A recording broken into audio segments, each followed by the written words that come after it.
know you've been looking forward to this one, Hannah. It is the return of the Apple TV thriller Hijack. And here's a clip. His name is Sam Nelson. He's a lawyer based in London, specialising in corporate negotiations. It was on Kingdom 29.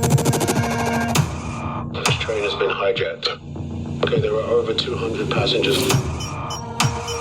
And if you do not do exactly what they say, then you will all die. You're quite right. I have been looking forward to this, but what I cannot believe, I'm wishing my life away, that this is 2 years since the first one, which feels like yesterday that we were talking about it, which just seems absolutely, yeah. Anyway, that makes me feel old and time is slipping by. So everyone, I imagine, after we discussed it, will have watched Sir Idris Elba playing the part of negotiator Sam Nelson on the flight from Dubai to London. And if I'm honest with you, I didn't really see this coming for a second outing, personally, because I just thought, how can you follow that? I mean, that played on every part of my nerves. I don't love flying at the best of times, anything like that, sort of where you're sort of, I suppose it feels relatively claustrophobic, you're locked in, you're on that journey with them. But it was really good, really enjoyed it, and I'm a massive fan of Idris Elba. Anyway, but I couldn't see how this could come back. It has. This time, he's reprising the role. It's a new 8-episode run. And it's on the subway.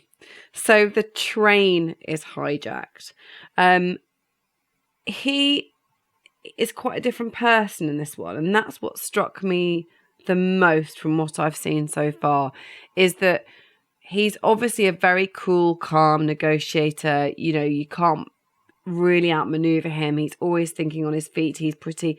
This time, you sort of see a little bit more about him, because after what he's been through on the other hijack on the plane, I would imagine, like most of us, would have some form of PTSD, has had to have some kind of therapy for it. So you see a slightly different side to him, actually a very different side, I'd say, to him, which is a bit deeper. You don't just see that sort of real action. So there is lots of action in it, but there's a lot going on in his head as well, and you really live that. So that's kind of the difference here. And there's a few things that happen in here that I'm not going to say that will surprise viewers, I think, and be a bit of a surprise.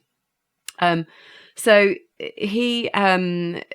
he's arrived in Berlin, set there to meet the British Embassy. But when he heads underground to board this busy train, he's immediately plunged into this very high-stake hostage situation, and they take control of the vehicle. And you see, again, it's that claustrophobic. You're stuck in. It's my worst nightmare, being stuck on a tube, being stuck on a plane. You can't go anywhere, can you? So it has that same sort of high value sort of sense of, oh God, what's going to happen? It really is. And Apple does it so well. It really does. So if you're worried about this isn't going to have the impact the first one did, I think it does.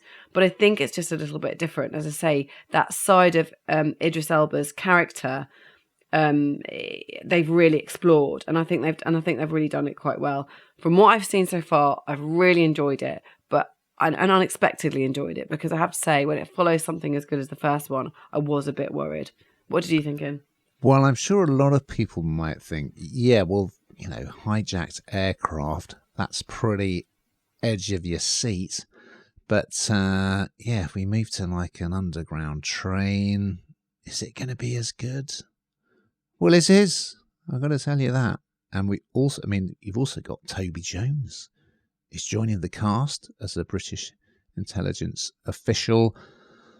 It's hard to talk about this without giving things away, but let's just say, yeah, I mean, there's episode 1 you will be surprised at how it unfolds. I mean, it's completely wrong-footed me, and it's just such a clever idea. Yeah, it's great. And Idris, he's just so watchable. And it's quite kind of moodily shot, isn't it? And the Berlin setting, I think, is great. Yeah, and I mean, how they managed to film these interior scenes, all the scenes involving train, the subway train. It's just a great achievement. I mean, it's really immersive and impressive. It looks quite cinematic as well, I would say. So, but yeah, we can't really say too much other than, yeah, I think you will be pleasantly surprised and absolutely amazed at how episode 1 sets the scene for the rest of it. That's all I will say. But yes, it's a hit.